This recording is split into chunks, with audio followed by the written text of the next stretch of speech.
Ohanaeze Ndi-Igbo slams Senate for rejecting restructuring. Devolution of power. The Ohanaeze Ndi-Igbo warned the Senate to know that any of its actions that did not meet the yearnings of the people was an exercise in futility.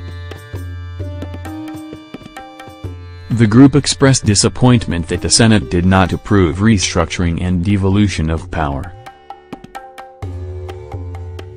The leadership of the Ohanaeze Ndi-Igbo has fired some shots at the Nigerian Senate for rejecting restructuring of the country as well as devolution of some powers to states as were being yearned for. The apex body of the Igbo people in the country expressed disappointment in the Senate and reminded the legislative body that any of its actions that did not meet the aspirations of the people amounted to nullity.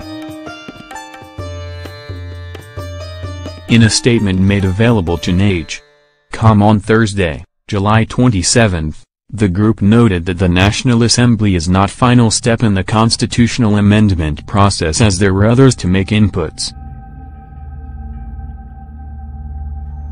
In the statement signed by its President General, Chief John Nyenedo, said it was disappointing and disheartening that as representatives of the people, the legislatures are unable to correctly gauge the mood and desires of their people and the nation.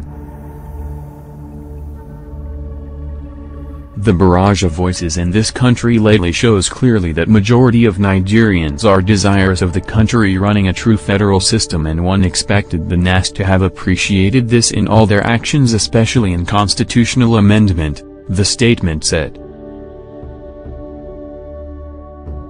It also counseled the National Assembly that rather than go into constitutional amendment at this time, that the mood of the country is tuned towards total restructuring. The lawmakers should have concerned themselves in making the necessary legislative enactment to empower the convening of a national conference for real constitutional drafting. Any action, whether legislative or executive, in this country today that is not programmed to respond to the yearnings of the populace will amount to exercise in futility.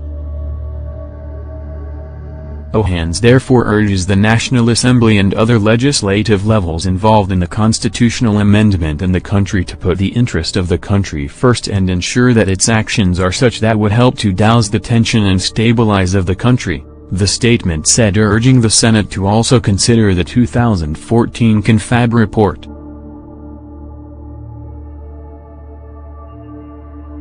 NAGE.com had reported that Nigeria's 8th Senate was voting on 33 major amendments to the Nigerian constitution. They voted to give financial autonomy for local governments,